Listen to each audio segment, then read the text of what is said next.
Hey, it's Timmy here. So today I'm going to share with you the reason why you should also choose homestay during the first few months. The first benefit that I was actually the mental support that I received from my homestay host and also my homestay family. Because as an international student who had never experienced staying overseas before, so, coming into a different country definitely brought a lot of daunting things or prospects that you have to really consider. So, to have somebody be there for you when you are not feeling all right is definitely a very good thing to have. And just to mind you, actually around that time, I was already over 18. And there was a rule with the homestay contract that you only needed to have a homestay host when you were under 18. So because I was already over 18, but I accidentally signed up for the homestay contract.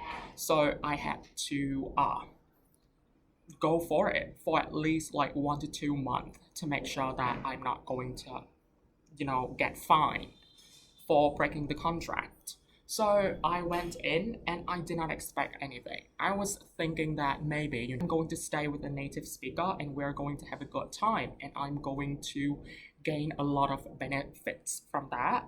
And my first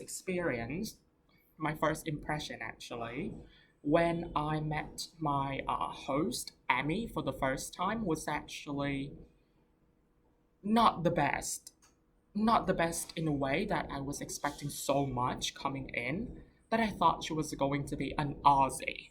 But then it turned out that she was from Sri Lanka, but she had stayed in Australia for her entire life. So, regardless, if you can know or if you don't know whether your host is a native speaker in the country you are going to or not, I would always advise you to at least pick homestay option for like the first 2 to 3 months for you to have time to focus on getting your life together, especially as a newbie leading an independent life without your family members in a completely different country.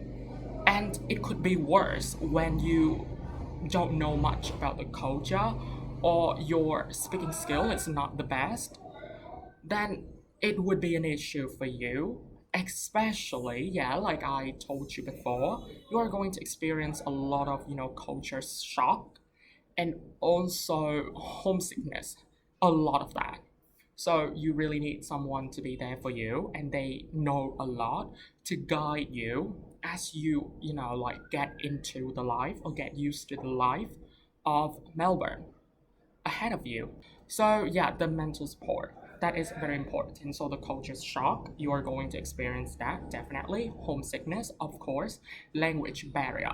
So if you are a very competent English speaker, then you should also be paying a little bit attention to language barriers because it could happen to the best of the best.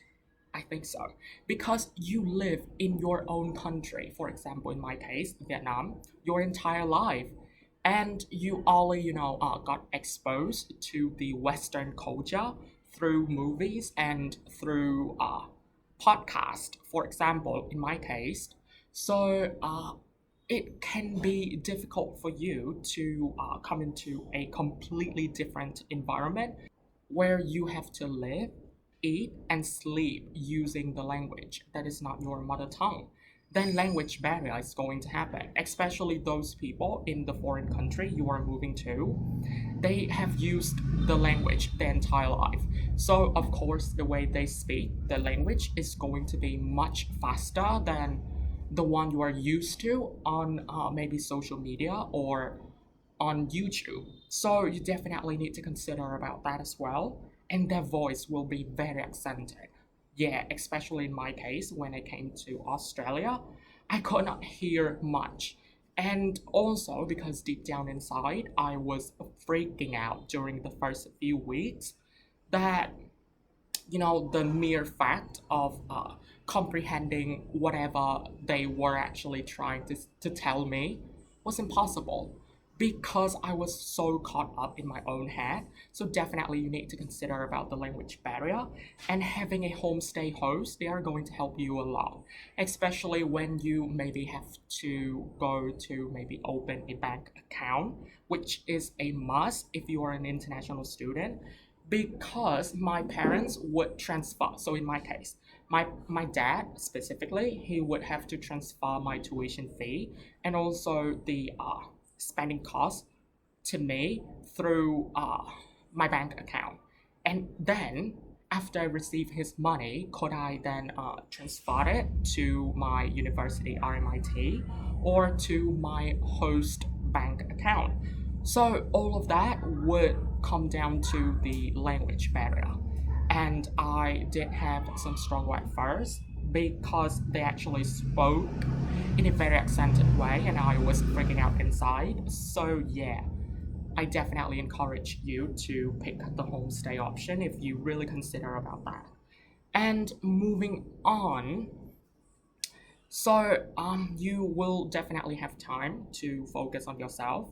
So the one of the biggest benefits of having a homestay host taking care of everything for you is that you don't have to worry about the bills. For example, like as an independent international student, if you rent a room on your own, you really need to take into consideration all the bills, water, electricity, and also you need to consider about the deposit, the bond money, and you need to not only about the bills, you need to care about like the foods you eat, you prepare every day, and other aspects like maybe you need to go to the market to buy the toilet rolls every few days. So yeah, it is best for you to have time to just have somebody care for all of that aspects of your life, for you to focus on your study, to get to know more about the university you are going to study at,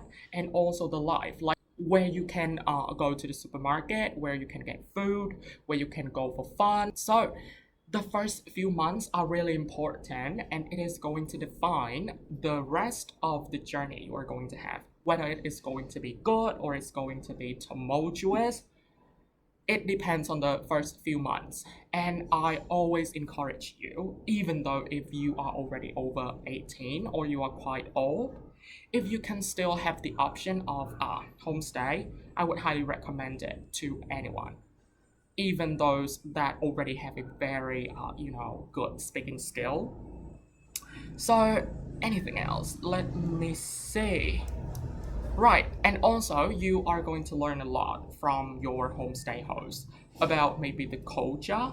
Yeah, definitely you need to learn about like the slangs or all the short words, all the curse words, or all of the usual phrases that the native speakers usually use. So if you come to Australia, there would be a few phrases that would get you a little bit confused, along with their accented voice. So there would be phrases like ta, ta. So I used to have a part-time job at this restaurant, and the customers, after they paid for the service, they would always say ta. And I was like, did they have something stuck in their teeth? I didn't understand what it was until my host told me that it was actually short for thank you. So ta in the Australian English means thank you.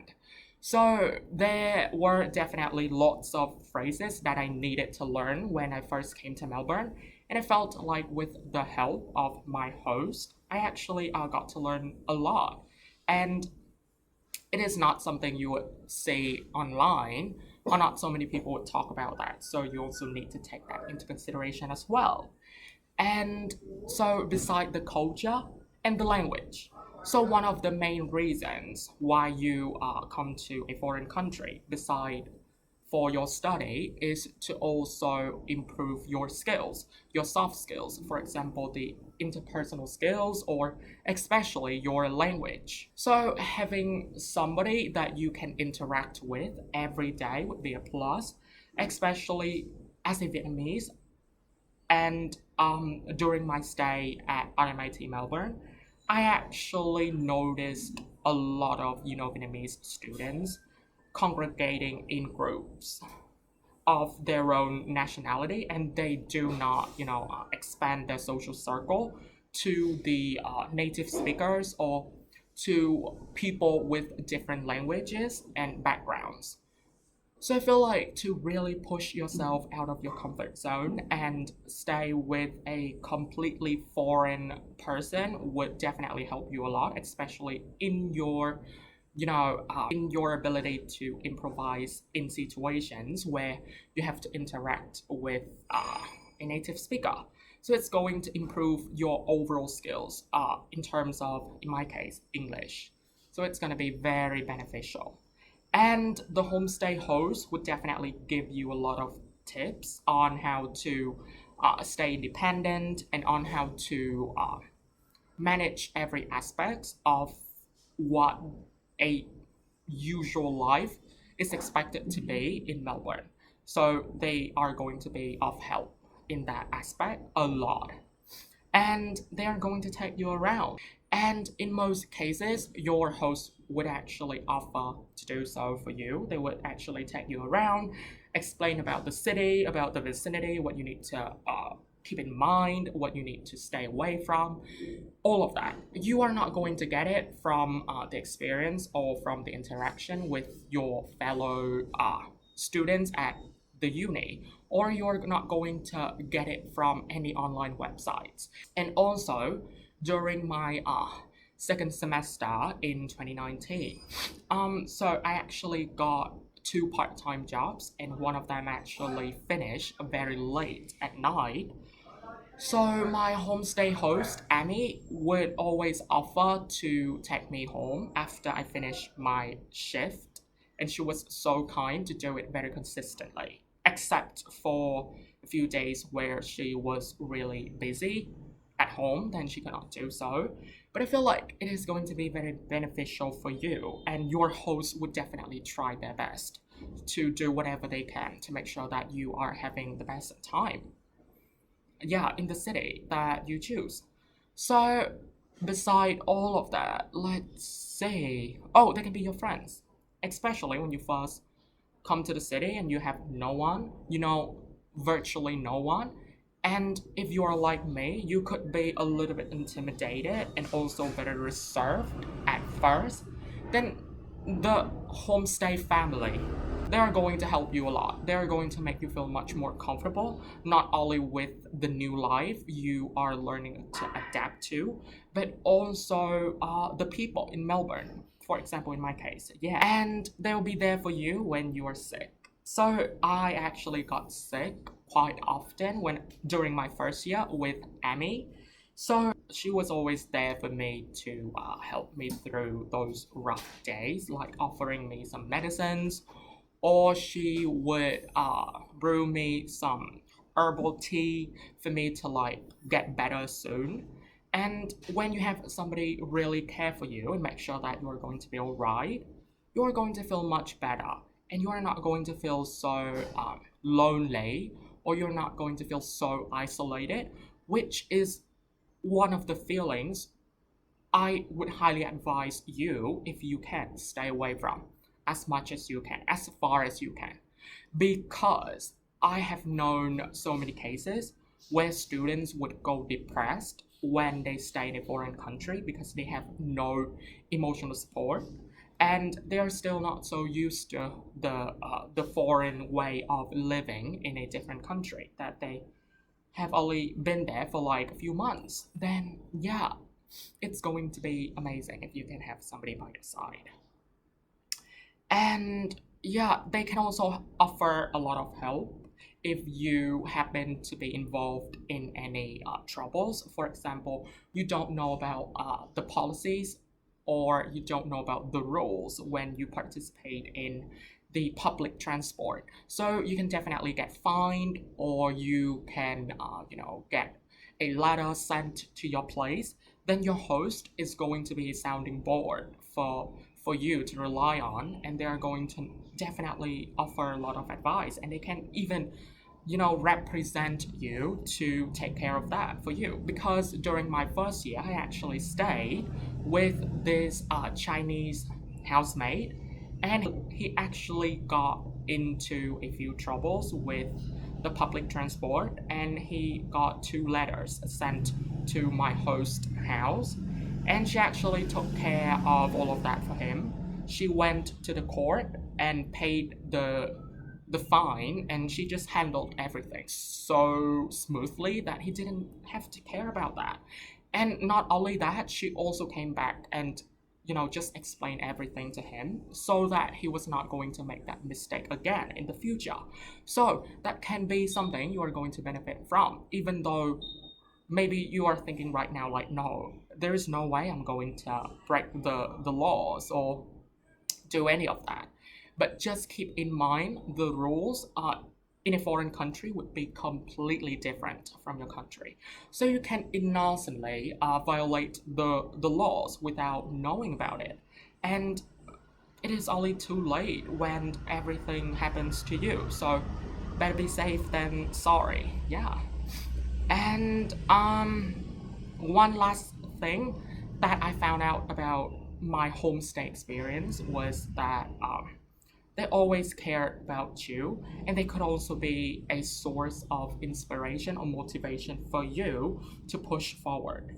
Because just imagine if you stay on your own, then maybe sometimes you would think that, oh, I'm by myself now, so I need to focus on my study, I need to revamp my habits, or I need to change myself.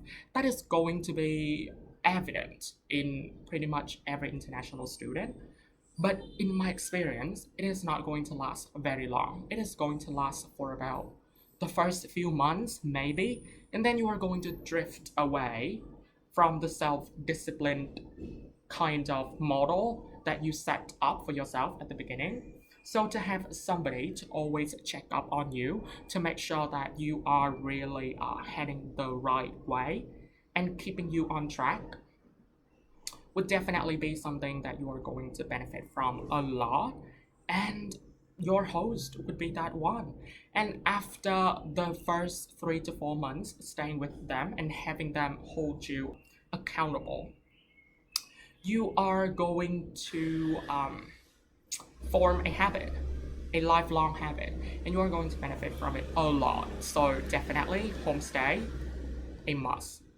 And now, so beside all the benefits, I'm going to touch on the drawbacks that you can definitely consider, but I personally consider them to be not too prominent in my experience with my homestay host. So first, it could be the cost. So the cost of living with a homestay family would be quite expensive because it actually includes everything from all the bills to the foods to also the gas if they have to take you around to everything. They also have to stay responsible for your behaviors and everything, because most of the students that live with the homestay host, they are usually under 18. So the homestay host is also their guardian to guide them and to make sure that they are really doing the right thing. So the homestay host, they would automatically know that for every international student that they handle, they need to care for those students. So I feel like the cost, even though it can be quite expensive, it can be offset by the benefits you are going to get in the long run. And so that is the first drawback. The second drawback would be the rules you have to follow. So even if the homestay host does not mention anything about the rules, but on the contract with them, there would be a few rules that you need to follow. For example, you need to inform them if you go out very late, or you need to tell them in advance if you are not going to have meals at home, or all of that. So if you are a person who enjoys your own freedom and you don't want to be restricted to any set of rules, then it is not something you are going to find much interesting. And yeah, so lastly, it would be the thing that you are going to get picked on a lot. So, for example, in my case, even though Amy was so nice to me, but sometimes I would feel a little bit self-conscious when she commented on certain things that I needed to change, even though I knew it was important for me. But sometimes it could definitely do a lot of damage on your self-esteem. And in all honesty, my homestay host did that at my best interest. She didn't do it because she wanted to make me feel any less, because she was so nice and she took care of everything for me. So that could be a thing that your homestay host would unknowingly do. Like, they might not notice it. They might think that, oh, so they only give the best advice to you, but maybe because of the cultural difference, it can come off as something a little bit not so friendly. So yeah, you have to really take the advice with a grain of salt and also from a neutral standpoint. And that is actually the last drawback out of the three main drawbacks I could think of for now. And yeah, I think that's all for this video, and I really hope you guys enjoy and find something helpful out of this. And definitely let me know through the links down below. Maybe you can text me through Facebook or Instagram or my LinkedIn to let me know if you really find my content helpful or if there's anything I could improve upon. So thank you very much, and I will see you guys very soon. Cheers!